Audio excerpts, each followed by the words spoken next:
हाय दोस्तों, मैं आपका होस्ट लोकी और आप देख रहे हैं क्रिकेट विजनरी।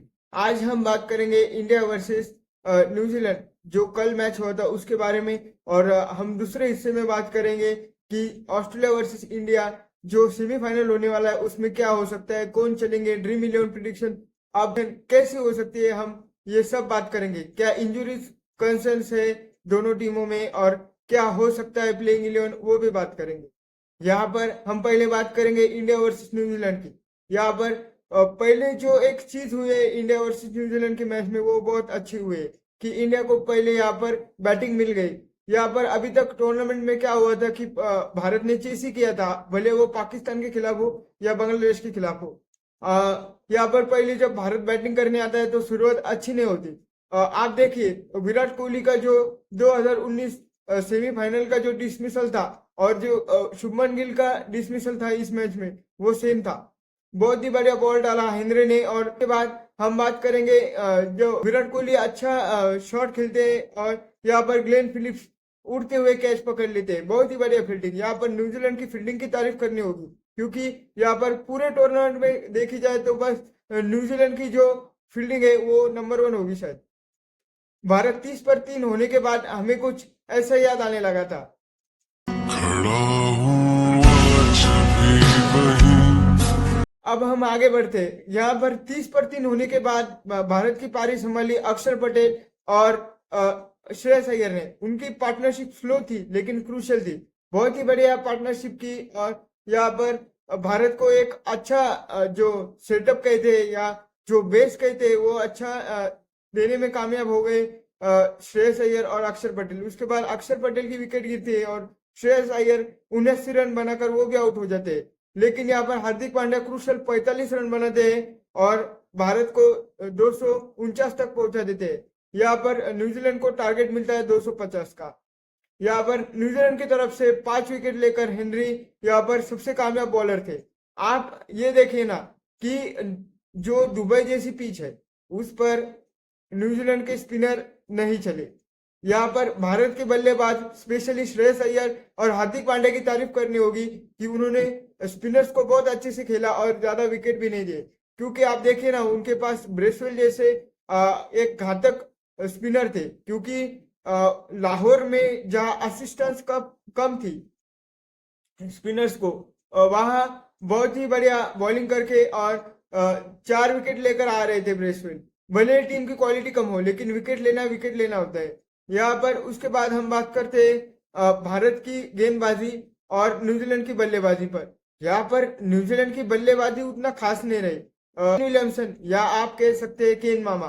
केन मामा ने बहुत ही बढ़िया यहाँ पर बैटिंग की और 120 गेंदों में 80 रन बनाए। मैं ऐसा क्यों कह रहा हूँ क्योंकि आप देखिए भारत की जो क्वालिटी गेंदबाज है, अक्षर पटेल हो, जडेजा हो, वरुण चक्रवर्ती हो या कुलदीप यादव हो, उनके सामने इतने दिन टिकना किसी बच्चों का खेल नहीं। या आप देख सकते हैं कि उनको बहुत ही ज्यादा पेशेंस लगा है और रन भी उन्होंने अच्छे खासे बनाए।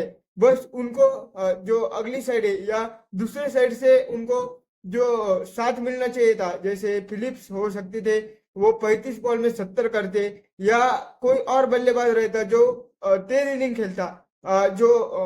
मुझे लगा था कि यहाँ पर मिचेल या लैथम जो टिकते तो वो डिफरेंस पैदा कर सकते थे, क्योंकि वो स्पिनर्स को बहुत ही बढ़िया खेलते हैं, स्पेशली इंडियन स्पिनर्स को।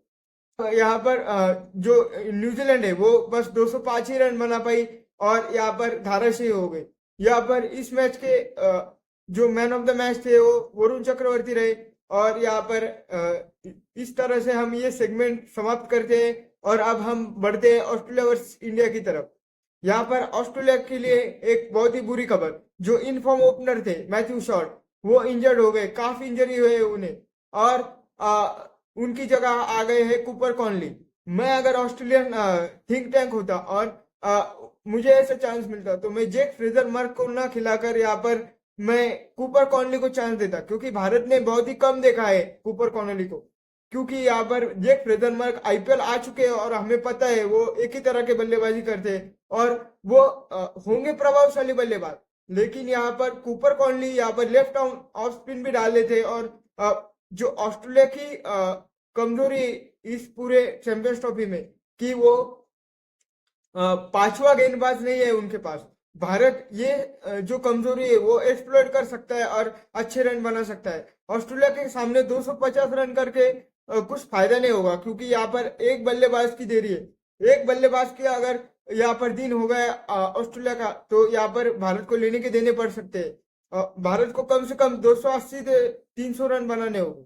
यहाँ पर ट्रेविस हेड का कोई टेंशन नहीं लेना, क्योंकि यहाँ पर ट्रेविस हेड मारने ही वाला है। उनके रन माइनस कर दो आप।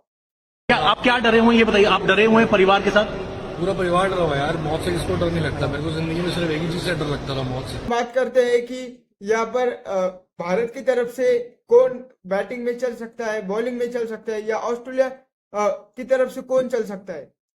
भारत की तरफ से यहाँ पर बैटिंग में चलेंगे विराट कोहली और शुभमन गिल। उसके बाद हम बात करेंगे भारत की बॉलिंग। बॉलिंग में यहाँ पर वरुण चक्रवर्ती और अक्षर पटेल को मैं चुनूंगा। और यहाँ पर ऑस्ट्रेलिया की तरफ से ट्रेविस हेड और जॉश इंग्लिश की चलने की संभावना है। आप कह रहे होंगे कि ट्रेविस हेड और जॉश इंग्लिश ही क्यों?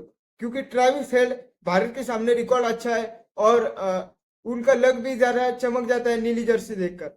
और उसके बाद हम बात करते हैं जॉश इंग्लिश की।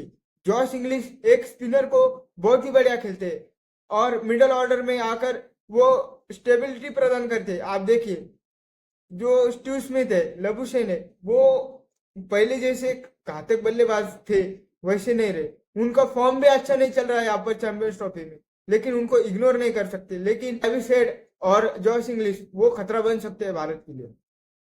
अब अगर मैं ऑस्ट्रेलिया होता तो मैं क्या करता? अगर ऑस्ट्रेलिया होता तो मैं बॉलिंग में यहाँ पर ज्यादा से ज्यादा उंगलियां फेरता गेंद पर और स्लो गेंदबाजी करता, क्योंकि यहाँ पर ये स्लो पिच है और स्लो पिच में प्ले डाउन होने की ज्यादा संभावना है। तो यहाँ पर मैं वही कोशिश करता, क्योंकि उनके पास एक एक क्वालिटी स्पिनर है। बाद में यहाँ पर ट्रेविस हेड हो या मैक्सवेल हो, मैथ्यू शॉर्ट तो नहीं होंगे, लेकिन कूपर कॉनली अगर खेलते हैं तो कूपर कॉनली हो, इनसे पांचवा गेंदबाज निकालने की कोशिश करता और यहाँ पर अच्छी गेंदबाजी करवाने की कोशिश करता। कम से कम यहाँ पर रन बनवाने की कोशिश करता, ज्यादा से ज्यादा डॉट बॉल खिलाने की कोशिश करता। यहाँ पर अब हम बात करेंगे ड्रीम 11 की पिक्स। अगर यहाँ पर भारत पहले बैटिंग करता है तो आप ये पिक्स के साथ जा सकते हो, और यहाँ पर पहले अगर भारत बॉलिंग करता है तो आप ये पिक्स के साथ जा सकते हो। यहाँ पर पिच कैसी रहेगी? यहाँ पर पिच रहेगी 265 से 280 रनों की पिच होगी, कोई भी बैटिंग करे। यहाँ पर चेस करना मुश्किल होगा और जैसे न्यूजीलैंड के खिलाफ मैच कंडीशन थी वैसे ही होगी, और यहाँ पर भारत जीतेगा और फाइनल में जाएगा। धन्यवाद। आप ऐसे ही देखते रहिए क्रिकेट विजनरी, और मैं आपका होस्ट आपसे विदा लेता हूँ। जय हिंद। मगर सिर्फ यही की चीज है कि या तो विन है या तो लर्न है। खत्म। Bye bye, tata, good bye, गया।